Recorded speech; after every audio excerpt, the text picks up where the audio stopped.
God's grace talaga lahat. Yung alam mo yung pag-plan talaga ni Lord, pag-will talaga ni Lord. Magkano yung cost of living ng isang hotel workers dito sa Hungary? Ano yung natutunan mo sa pagiging OFW mo? Yun na. Pinagsisisihan mo ba na nandito ka? Yun. What is the hardest part of being OFW? What is your purpose for coming abroad?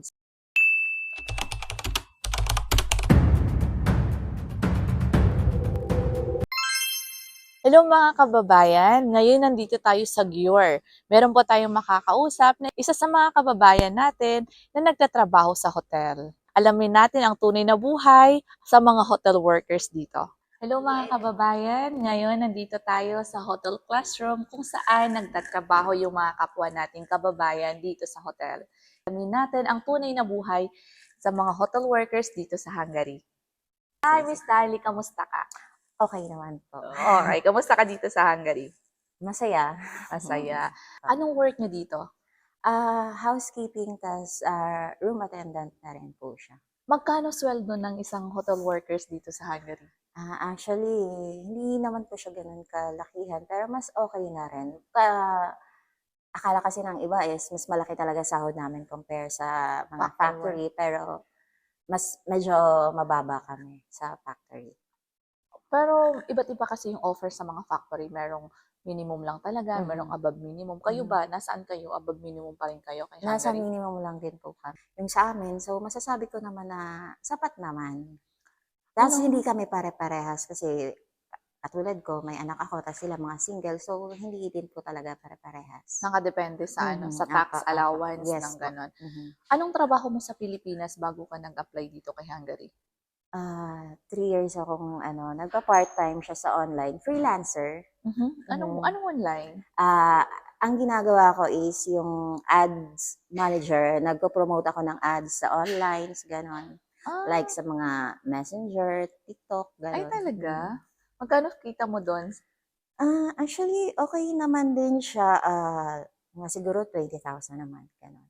So, sa Oh, bahay lang din naman ako, wala akong pamasahe, gano'n. So, okay lang din may po. anak ka po? Apo, Ilan po anak niyo? 3. Yung asawa niyo po nasaan? Nasa Pilipinas pa. Pilipinas. Ay, binabati ko nga pala yung asawa ni Miss Dali. Hello, Charles. Ayun, alam ko na pangalan Yes. mo.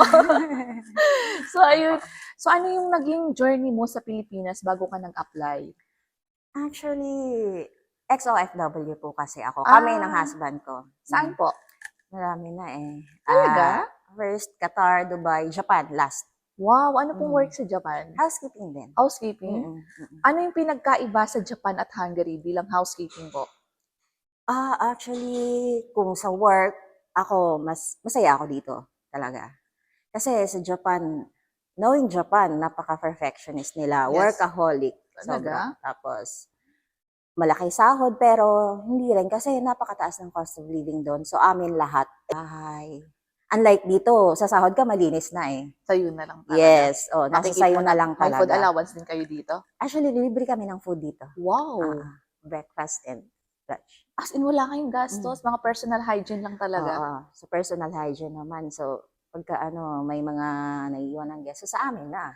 Alam mo, actually, yun ang ng mindset ng mga Pilipino eh. Mababa ang sahod ng Hungary. Hindi nila iniisip True. na madaming libre. Doon True. sila sa malaki ang sweldo sa mga ibang country. Eh, ang taas ng cost of living. Mataas ang sahod, Totoo pero po yan. mataas ang cost of Ako, based on living. experience, masasabi ko, mas malaki pa rin kinikita ko dito. Compare sa Japan. Kasi sa amin talaga lahat doon. Like, ilaw. Tapos nagtitipid pa kami. Lalo pag summer, mainit. So, limited yung aircon namin. Kasi kami nagbabayad shoulder namin lahat. So, dito wala eh. Magpakasawa ka ng gamit dyan. Malinis na yun sa Ang sahurin galing mo. Sana ma-realize ng mga kababayan natin Yes, yan. Yung true. makita nila yung bright side. Sa likod ng mababa ang sweldo, libre naman lahat. May wifi kayo dito. Yes. O, di ba? Napakaswerte mo. Anong agency mo sa Pilipinas? Philor. Hello sa mga taga-Philor. Ang mabait ng mga staff dyan. Ayan. Gusto mo dito. Nag-i-enjoy ka dito. Sobrang sa work environment, kasi compare ko lang sa Japan kasi talagang makakasama mga Japanese is strict talaga sila. Kami dito, isa lang din masasabi ko, thankful ako sa boss namin. Sobrang bait. As in, wala talaga kaming masabi. Yun palang masasabi ko, napaka-blessed na talaga Ay, namin. totoo yun. Sobra. Alam mo, ang tao kasi tumatagal hindi dahil sa sweldo. True. Tumatagal Mm. yan dahil sa environment. Environment, peace of mind, tapos yung boss mo, napaka-supportive pa. As in, talagang katulad nito. Ay, Yung opportunity na to, pinagpaalam ka lang sa kanya, pero go! pumayag siya dito Mm. talaga mag-interview, no? Nakakatuwa naman. What is your purpose for coming abroad? Since nag-OFW ka na dati, hindi mo ba namimiss yung mga anak mo para mag-stay na lang sa Pilipinas? Siyempre, namimiss. Lalo ako, lumalaki yung mga anak ko na wala ako sa tabi nila. Lumalaki sila na lola nilang kasama nila. Pero kung iisipin mo kasi, ang layo ng difference sa Pilipinas at saka sa ibang bansa. Kaya para sa akin, syempre, sacrifice para sa future ng mga anak mo. Ganun talaga, makapag-ipon. Actually, nag-plan na ako mag-for good, kaya nag-stay ako sa Pilipinas ng 3 years kasi ayoko na sana talaga. Kami ng husband ko, ayaw na sana namin mag-abroad ulit. Nag-try kami ng business kaso hindi nag-click. So, yun. What is the hardest part of being OFW? Siyempre, unang-una, malayo pa sa pamilya mo, sa mga anak mo. Yung paglaki nila, hindi mo nasusubaybayan. Totoo yun, yung hindi mo na sila halos makilala. Pag makasama mo sila, uuwi ka sa Pilipinas, halos hindi mo na sila makilala kasi, syempre, ang ano mo lang, maibigay yung needs nila, pero yung paglaki talaga nila, hindi mo nasubaybayan. Especially sa generation ngayon. Oo nga. Sobrang iba. Pero ang good thing ngayon kasi is pag namimiss mo yung pamilya mo, tatawag ka lang talaga. Everyday. Oo. Talagang Kahit video call. 24/7 mo pa silang kausap. Yes. No? Yun nga. Pinagsisisihan mo ba na nandito ka? No? Hindi. Talagang bata pa lang yung mga anak mo, talagang Mhm. ano na yung loob mo na lumayo sa kanila. Mm. Parang nakasanayan mo na lang. Normal na lang sa'yo na Hindi naman malayo. lumayo kasi nga sobrang hirap din talaga namin dati. Pag ikaw naranasan mo yung sobrang hirap sa buhay, talagang yun yung magiging motivation mo na talagang I want more. Oo. Ayoko yung masasaktan kapag may kailangan yung mga anak mo tapos hindi mo maibigay. Yun yung parang masakit as parents, di ba? Tiniis mo na Tiniis lang ko. para maibigay. Yung asawa niyo po ba may trabaho sa Pilipinas? Ngayon, actually kauuwi lang din kasi niya ng OFW. So, nagpapahinga muna siya, tapos apply din. Saan siya Hopefully galing? dito. Saan siya galing? Japan din. Japan. Ilan kayong mga Pilipino dito sa hotel? 3 lang kami. Lahat po kayo hotel attendant? Room attendant. Housekeeping actually same lang siya. Kasi naglilinis kami ng mga rooms, gano'n. So kayo yung namamahala kapag may nag-check out, nag-check in, yes, gano'n? oo. Gano'ng kahirap yung trabaho dito kumpara sa Pilipinas? Sakto lang kasi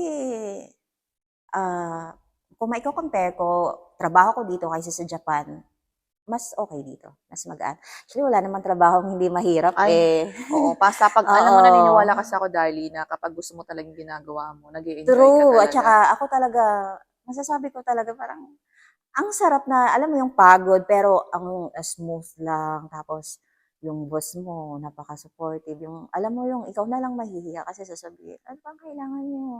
Talaga? Talagang provided lahat sa amin. Ilang months na po kayo dito sa hotel? 6 months. 6 months na?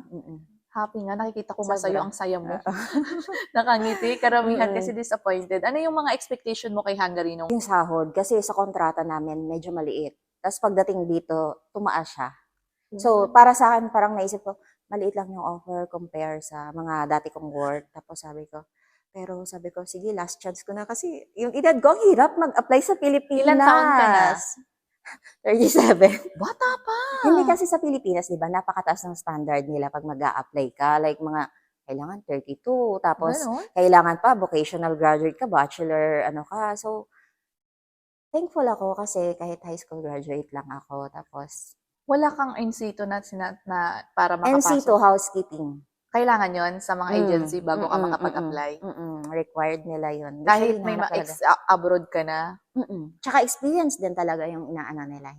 hinahanap. As long as na ma-experience ka, Yes. pasok na pasok ka na dito. Nung nag-apply ka ba sa Pilipinas, ilan kayo? Madami ba kayong in-interview? 12 kami. Tapos 3 kayong nakuha. Mm-mm. So, ibig sabihin sabay-sabay kayong dumating dito. Mm. Ano yung natutunan mo sa pagiging OFW mo? Kailangan matibay ka talaga. Talagang, kasi madami talagang pagsubok. Hindi porket sabihin, kasi nakikita ng karamihan, happy moments lang hindi nila nakikita yung behind the scene, yung struggle ng tao. Kadalasan, mag-post lang sa social media na, ito, mapera na maganon. So, Mag-post ka lang nagkakape ka. reality yan Oo. ngayon. Kaya, Akala ng ang sarap ng buhay. mga nakikita sa social media pag nasa abroad tayo, masarap ang Totoo buhay. yan. Hindi nila alam na ginagawa lang natin yung lahat para lang Mm-mm. makasurvive. Yung struggle, hindi nila nakikita yun. Mm-mm. So, kailangan dito, pag OFW ka, kailangan patatagan. Mm-mm. Maging matatag ka, matibay dito. Kailangan, kasi dito wala kang ibang kakampi. Sarili mo lang talaga. Oo. Alam mo, ang natutunan ko sa pagiging OFW is huwag kang papatol sa sabi-sabi. Kasi doon ka matatalo. Totoo yan. Tsaka pinaka-importante talaga sa lahat, pakikisama. Yes, totoo Kahit yan. saan ka magpunta, pakikisama talaga. Sa akin talaga, priority ko, peace of mind eh. So, hindi maiiwasan yung misunderstanding talaga. So, para sa akin, I don't care kung mali ako or tama ka o ano. Basta, pag nakakaramdam na ako ng ako na una nag-a-approach. Ayokong patagalin kasi ayoko ng yung mabigat sa pakiramdam kasi usually yan lahat halos nararanasan yan ng mga OFW. Pakikisama kasi hindi naman talaga kayo magkakakilala eh. So magkakaroon at magkakaroon talaga kayo ng mga misunderstanding gano'n. So importante pakikisama. Tama yung sinabi mo. Tama ka man umali. Oo. Ang importante, Ang talaga, susi talaga para mag-grow ka dito sa abroad is pakikisama. true. Kasi kung wala kang pakikisama, ang hirap kaya mag-isa. Bawal sa abroad pag hindi ka marunong makisama. Yes, kasi sasabihin nila nabubuhay naman ako mag-isa. Maniwala ka Hindi, sa akin, darating yung araw na malulungkot ka dahil mag-isa ka. Hindi. At kailangan mo ng makakasama dito, mapagkakatiwalaan mo yung mga pagsasabihan mo ng masaya ka at True. lungkot mo. Hindi sapat yung pamilya mo sa Pilipinas. Kailangan mo pa rin ng kumpanyon dito na mapagkakatiwalaan mo ng mga sekreto mo, yung mga hinaing mo, Totoo yung mga yan. ganon. Di ba? Yung komportable ka. Yes. Europe ba is your dream country? Actually, hindi. Hindi talaga. So, kaya naniniwala talaga ako. God's grace talaga lahat. Yung, alam mo, yung pagplan talaga ni Lord, pag-will talaga ni Lord, kahit hindi mo yan planuhin, alam mo yun, kasi hindi ko na-imagine talaga na mapupunta ako dito kasi hindi ito yung dream country mo. Hindi ko to kilala. Hindi mo kilala? Hindi ko alam kung Hungary. Naririnig ko lang Europe, Italy, ganyan. Pero yung Paris, Hungary, gano'n, Barcelona, gano'n. Wala. Ang dream country ko talaga na for work is Canada, gano'n, UK. Ayan, kasi Japan, napuntahan ko na eh. So, sabi ko, next destination ko, gusto ko naman Canada or UK, mga gano'n. Paano mo nalaman na hiring yung Philor ng hotel workers? Kasi nag-sign up lang ako sa work abroad. Tapos sila yung tumawag. Ay, talaga? Oo. Hindi ako nag-a-apply ng mga walk-in eh. Ano lang, pasa-pasa lang online. So, ibig sabihin, ang naghanap talaga sa UI company or agency talaga? Agency, tumawag yung Philor. Anong sabi ng Philor nung unang tawag sa'yo? Willing daw ba ako mag-apply ng housekeeping sa Hungary. Tapos, pero nababasa ko na tong Hungary kasi masali ako sa page eh. Pero yun nga, nababasa ko maliit sahod, ganun. May good side, may bad side. So, naisip ko naman, wow, Europe, parang nababasa ko, stepping stone na rin, sabi ko. Kasi dream country ko din na bakasyonan is Italy. Sabi ko, parang okay ito sabi ko. Ang good thing kasi dito, kapag nasa Europe ka, makakapunta ka kahit sa party, basta kasama siya sa European Union. Oo. So, malaya ka, hindi mo kailangan ng millions of money or hundreds of money, hundreds of thousand para makapag-travel ka lang, di ba? Ano naman yung mga natutunan mo kay Hungary na hindi mo pa natututunan sa ibang country since na OFW ka? Sa lahat ng country na napuntahan ko, Hungary is napaka-friendly talaga nila. Kahit maglalakad ka lang dyan, masasalubong mo, hello, gano'n. Oo, gano'n sila diba? Dito. Tsaka gusto ko dito, ang daming churches. Oo, Catholic ka po. Oo, nakakapagsimba ako, gano'n. Yung sa bawat experience ko, ang dami ko rin talagang natutunan. Ang dami din talaga. So, parang hindi na bago sa akin to. Kung sa pag-iisa, sanay na ako. Ano yung mga pangarap mo para sa pamilya mo? Siyempre, gusto ko makapagtapos yung mga anak ko. Tapos, someday, business na talagang sana ibigay ni Lord na pero ibibigay yan. claiming. Yan na, Tatlo pala anak mo, no? Eh, di Mm. tax free ka, kaya pala ang Oo. saya mo. Yes. Kaya, okay lang ako sa sahod. Kaya ang saya mo. Mm. Kasi karamihan, syempre, sabi mo nga, mas mababa ang sweldo ng mga Mm. hotel workers kaysa Ah, sa... ah. Pero alam mo, ang importante doon, libre kayo pagkain. Yes, laking Sa, bagay. sa mga factory worker kasi meron lang kaming food allowance, Mhm. which is minsan gumagastos talaga Mm-mm, kami sa pagkain. May restaurant kayo dito, di ba? Yes, ang kagandahan pa kasi na sobrang bait ng staff namin. Yung mga pera, binibigay sa amin. Inuuwi nyo pa sa bahay. Yes. So, hindi na talaga kayo bumibili ng pagkain Ano sa na labas. lang, pagka yung mga cravings na lang namin, yun. Kasi daily, yung pagkain namin dito, daily is same lang siya. Okay. So, yung cravings na lang namin, pag day off, ganon. Yun na lang. Magkano yung cost of living ng isang hotel workers dito sa Hungary? Depende. Kung matipid ka. Depende pa rin. Kahit gaano naman kalaki ng kita mo nasa sayo pa rin. Pero mapapayo ko lang, kailangan mo talagang hawakan ng maayos yung pera mo. Kasi useless lang yung pagtitiis mo. Tapos, okay lang mag-enjoy. Okay lang yan. Kaya paminsan-minsan. Pero dapat may limitation pa rin. Totoo So, yun. kailangan mag-set aside ka kagad ng pag salary payday, dapat may set aside ka kagad ng savings niyan. Ako medyo kuripot ako kaya 30, ganon. Or maximum 30. Oo. Nakakapag-ipon ka naman dito. Yes. So, hindi mo pinapadala lahat ng sahod mo sa Pilipinas. Ay, ang galing mo naman. 3 anak mo, pero magkano yung pinapadala mo sa Pilipinas? Depende, pero ano kasi, ako nagbabudget sa kanila. Since husband ko yung naiiwan sa Pilipinas. So, 20, ganon. 20,000 sa peso. Oo. Wow. Parang 100,000 Yes, forint lang yun. tumutulong din ako sa parents ko, sa mga pamangkin ko kasi nag-aaral. Pero hindi naman ganun kalaki. Support lang. Tsaka ang kagandahan kasi sa amin, may tip kami.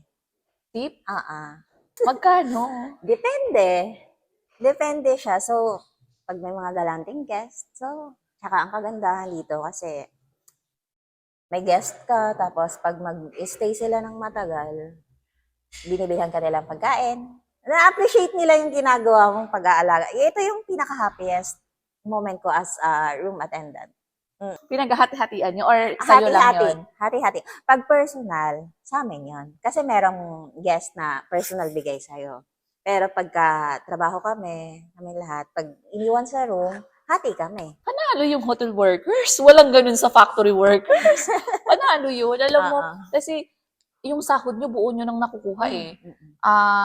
Pagkatapos nun, meron pa kayong tip, tas libre naman kayong pagkain. Panalo kayo. Kaya pala ang saya mo. Ganun kaya lahat sa mga hotel, sa tingin mo? May mga nakausap ka na bang ibang hotel workers dito Wala sa Hungary? pa. Actually, proud to say kami lang ang Filipino housekeeping dito sa Győr. Pero sa Budapest, I think marami na. What is your most unforgettable experience kay Hungary? What is the good of being a hotel workers? Ano sa tingin mo yung sekreto para mag-success ka sa pagiging OFW? After 5 years or after 10 years, nasaan ka kaya ngayon? Ano yung masasabi mo sa mga OFW o mga kapwa nating Pilipino doon sa Pilipinas na nangangarap mag-abroad? Dun, parang